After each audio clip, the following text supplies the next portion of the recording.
પુષ્ટિ સંહિતા ભાગ પહેલો માં પાના નંબર 432 ઉપરથી કરમેતીબાઈનો પ્રસંગ લઈશું. ઘણો સમય થઈ ગયો, એકવાર લીધેલી છે, પણ આજે ફરીવાર. પ્રભુ શ્રી ગોપાલલાલજીનો 5મો પરદેશ છે. સાલ છે 1675 વિક્રમ સંવત 1675ની સાલ. 5મા પરદેશમાં શ્રીજી છાયાથી વિભાજી તથા ગંગાબાઈની વિનંતી સ્વીકારીને ચીભડે પધારવા વિજય થયા. છાયાથી રાજકોટમાં પધાર્યા. વિભાજી તથા ગંગાબાઈએ ધામધૂમથી સામયું કરીને રાજમહેલમાં પધરાવ્યા. વિભાજી જામનો બેટો તે ચીભડે રહે. એટલે આ રાજકુમાર વિભાજી રાજા રાજ કરે છે રાજકોટમાં, અને એમનો કુંવર ચીભડામાં રહે છે. ત્યાં એક કરમેતીબાઈ એ જાતની સરવૈયાણી છે. શ્રીજીએ તેનો અંગીકાર કર્યો, તેનો વાત પ્રસંગ સાંભળો.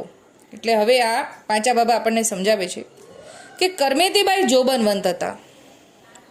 શ્રીજીનો સેવક જેરામદાસ નામનો કંસારો તેની પાસે આવે અને જાય અને શ્રીજીની વાર્તા કરે. એટલે જેરામદાસ વસરામદાસ વાળા જેરામદાસ અલગ અને આ જેરામદાસ અલગ. આ ચીભડાના નિવાસી છે. એ કરમેતીબાઈ પાસે વારંવાર આવે અને ઠાકોરજીની ભગવદ વાર્તા કરે. બ્રહ્મસંબંધ હજી શરણદાન નથી થયું કરમેતીબાઈને, પણ ઠાકોરજીની વાત સાંભળવામાં રસ હતો. એટલે વારા ઘડીએ એમના સંગી એમની પાસે આવીને ભગવદ વાર્તા કરે. તે વાર્તા સાંભળતા તેનું મન નિર્મળ થઈ ગયું. જો ભગવદ વાર્તા સાંભળતા જ આપણા મનના મેલ દૂર થાય, મળ બધા દૂર થાય, દ્રષ્ટિ ચોખ્ખી થાય, એવું અહીંયા સમજીએ આપણે કે તે વાર્તા સાંભળતા જ તેનું મન નિર્મળ થઈ ગયું. શ્રીજી ચીભડે પધાર્યા જાણીને તેનું મન ઘણું જ પ્રસન્ન થયું. ત્યારે કરમેતીબાઈએ જેરામદાસને વધાઈ આપીને કહ્યું, શ્રીજી પધાર્યા છે તે એક વાત છે, મારે તેના ચરણ સ્પર્શ કરવાની ઈચ્છા છે. એટલે કે અત્યાર સુધી જેની હું ભગવદ વાર્તા સાંભળું છું, જેના પ્રત્યે મને હવે પ્રીતિ થઈ ગઈ છે, તો મારે એના ચરણ સ્પર્શ કરવા છે. ત્યારે જેરામદાસે કહ્યું, જો ગંગાબાઈ તમારી વાતમાં આવે તો તમારો મનોરથ પૂર્ણ થાય. ગંગાબાઈ કોણ છે? વિભાજીના રાણી છે, રાજકોટના રાણી. વિભાજીને તો 52 રાણી છે, એમાંની એક ગંગાબાઈના દીકરા ચીભડા રહે છે. એટલે ગંગાબાઈ પણ ચીભડા બિરાજે છે, ઠાકોરજીની સાથે સાથે છે. તો એ ગંગાબાઈ જો રાજી થાય કે ઠાકોરજીનું ચરણ સ્પર્શ કરજે, વાંધો નહીં, ગંગાબાઈની આજ્ઞા મળે તો કરમેતીબાઈનું મનોરથ પૂર્ણ થાય, એમ અહીંયા જેરામદાસ કહે છે. ત્યારે કરમેતીબાઈએ કહ્યું, જે એ વાત કેમ કહેવાય? ત્યારે જેરામદાસે કહ્યું, હું કહું? ત્યારે કરમેતીબાઈએ કહ્યું, જે ભલે. ત્યારે વિભાજીના રાણી ગંગાબાઈને જેરામદાસે કહ્યું. એટલે હવે અહીંયા ભગવદી દ્વારા વાત આગળ છે. ભગવદીને આગળ વાત કરવાના છે. ભગવદી જ ભગવદીને વાત કરશે ત્યારે મન મનોરથ પૂર્ણ થાય. એટલે આપણા પણ જીવનમાં એવું છે કે આપણે ભગવદીની કાનીથી જ સર્વ કાર્ય સિદ્ધ થાય છે. એટલે શ્રૃંગાર, ભોગ, સેવા કાંઈ પણ આપણે કરીએ તો ભગવદીની પંચ ભગવદીની કાની રાખીએ છીએ ને, એવી જ રીતે આપણી વાત આગળ ઠાકોરજીને ભગવદી કરે. એવી રીતે અહીંયા પણ જેરામદાસ વાત કરવાના છે ગંગાબાઈને.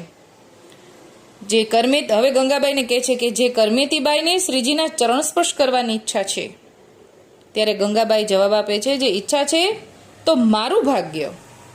ત્યારે જેરામદાસે આવીને કરમેતીબાઈને કહ્યું, જે ગંગાબાઈની ઈચ્છા છે એટલે કે ચરણ સ્પર્શ કરવા દેશે એમ. તે સાંભળી કરમેતીબાઈનું મન અતિ પ્રસન્ન થયું. પાંચા બાબાએ કહ્યું, કશોરદાસ, શ્રીજી પોતાના દૈવી જીવોને કેવી રીતે કૃપા કરીને અંગીકાર કરે છે તેનો આ વાત પ્રસંગ છે.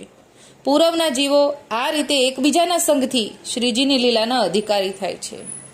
એટલે આ જેરામદાસ અને કરમેતીબાઈ આ બંને કેવી રીતે મેળાપ થયો અને કેવી રીતે ઠાકોરજીના શરણદાન પામે છે. જેરામદાસની સંગે કરીને કરમેતીબાઈ શરણદાન પામે છે એની વાત કરે છે કે પૂર્વના જીવનો એકાબીજાના સંગથી કેવી રીતે લીલાના અધિકારી થાય છે, એ આ વાત પ્રસંગથી સમજાય છે. પૂર્વે જેની સાથે સંબંધ લીલામાં હોય ને તેનો મેળાપ ભૂતલમાં આ રીતે થાય. તે વાત સમજવી ઘણી કઠણ છે. લીલાના જીવને બીજી જાજી શીખની જરૂર રહેતી નથી. એટલે અહીંયા આપણો ભૂતલમાં મેલાપ થયો છે ને, એ લીલાના આપણા સંબંધને કારણે થયો છે એમ સમજાવ્યું. પછી કલ્યાણ ભટ્ટ તથા લીલાધર ભટ્ટ અને જેરામદાસ તથા ગંગાબાઈ એટલા જણ સાથે કરમેતીબાઈને લઈ ગયા. જો કરમેતીબાઈને કેટલા બધા ભગવદીઓની કાની થઈ ગઈ, કેટલા બધા ભગવદીઓની આડીથી એ હવે શરણદાન પામવાના છે, ચરણ સ્પર્શ કરવાના છે. તો જેરામદાસ તો લઈ જાય છે, પણ ગંગાબાઈ છે, લીલાધર ભટ્ટ છે, કલ્યાણ ભટ્ટ છે, આ બધા કરમેતીબાઈ ઠાકોરજી પાસે લઈ ગયા. શ્રીજી જ્યાં પોતાના ડેરામાં બિરાજતા હતા ત્યારે શ્રીજી ભોજન કરીને પોઢવાની તૈયારી કરતા હતા ત્યારે પહોંચ્યા અને શ્રીજીને સાષ્ટાંગ દંડવત પ્રણામ કરીને ગંગાબાઈએ વિનંતી કરી કે રાજ, આ કરમેતીબાઈને આપણા ચરણ સ્પર્શ કરવાની ઈચ્છા છે, તો સાથે લઈને આવ્યા છીએ, તો રાજની ઈચ્છા હોય તેમ થાય. આ ભગવદી આપણા વતી બોલે છે અને અત્યારે પણ આવું જ છે. અત્યારે પણ જ્યારે પણ ઠાકોરજીને આપણે વિનંતી કરવી તો ડાયરેક્ટ નથી કરવાની. મોહનદાસ કાણા કે જે કાંઈ પણ આપણા કારણિક ભગવદી છે આપણે એમને વિનંતી કરવાની છે. એ ભગવદી આપણને ઠાકોરજીની આપણી વિનંતી કરે, આપણે ડાયરેક્ટ નથી જવાતું. આપણે આ પ્રસંગથી બરોબર સ્પષ્ટ રીતે સમજાઈ જાય છે. તો આ ગંગાબાઈ ઠાકોરજીને સાષ્ટાંગ દંડવત પ્રણામ કરીને કહે છે કે આમને અમે સાથે લઈને આવ્યા છે કરમેતીબાઈને, એમને આપણા ચરણ સ્પર્શ કરવાની ઈચ્છા છે. ત્યારે ગંગાબાઈની વિનંતી સાંભળી શ્રીજી પરમ પ્રસન્ન થયા અને કહ્યું, ભલે ગંગાબાઈ, તું તો અમારી છે, પછી તને શું કહેવાય. એટલે જો વિનંતી કરવા વાળા ઠાકોરજીના નજીકના છે, ઠાકોરજી એને ન ના પાડી શકે. એવી રીતે આપણે મોહનદાસ કાણા કે જે કાંઈ પણ આપણા કારણિક ભગવદી છે એમને વિનંતી કરીએ તો એમની વાત તો ઠાકોરજી જરૂર માની લે છે. એટલે આપણે માગવાનું છે અલૌકિક જ, ઠાકોરજીનું સેવા સમરણ સત્સંગ. ઠાકોરજી આ અલૌકિક જ માગે છે કે મારે ચરણ સ્પર્શ કરવા છે, તો આપણે પણ સેવા સમરણ સત્સંગ જ માગવાનું છે, તો જેથી ભગવદીની કાનેથી આપણને જલ્દી મળી જાય. હવે ઠાકોરજી કહે છે કે પછી ઠાકોરજીએ કીધું કે તું તો અમારી છે, પછી તને શું કહેવાય. પછી શ્રીજીએ કરમેતીબાઈને નામ નિવેદન આપ્યું અને શ્રીજી તેના ઉપર ખૂબ પ્રસન્ન થયા. કરમેતીબાઈએ રાજના ચરણ સ્પર્શ કીધા. ચરણ સ્પર્શ કરતા માત્રમાં રાજની અલૌકિક લીલાનું દર્શન થયું.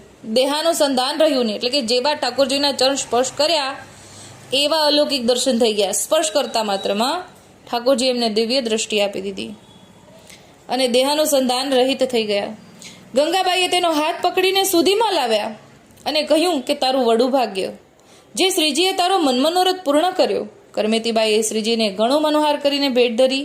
તે જોઈને તેની સાથે આવેલી તેની સખીગણ પણ ઘણું પ્રસન્ન થયા અને સર્વે શ્રીજીના સેવક થયા. એટલે કે કરમેતીબાઈની આડીથી સંગે કરીને બીજી સખીઓ શરણદાન પામે છે અને વૈષ્ણવ થાય છે. ઘણું ભેટ ધરીને કૃતાર્થ થયા. એવી ભાતની શ્રીજીએ કૃપા કરમેતીબાઈ અને તેની સાહેલીઓ ઉપર કરી. બીજા અનેક જીવો શ્રીજીના શરણે આવી કૃતાર્થ થયા અને ઘણું સુખ પામ્યા અને શ્રીજી ત્યાંથી રાજકોટ પધાર્યા.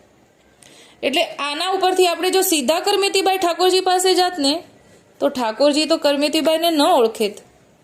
ગંગાબાઈના કહેવાથી કરમેતીબાઈને ઓળખ્યા અને શરણદાન આપ્યું. આપણને અહીંયા એ જ છે, ભગવદીનું કારણ ઉપજે અને પછી ઠાકોરજીને વાત ભગવદીઓ કરે, આપણે એ સમજવાની છે. એટલે કાની હંમેશા આપણને રાખવાની આજ્ઞા કરી છે. અત્યારે આટલું જ બોલીને મારી નાની વાતને વિરામ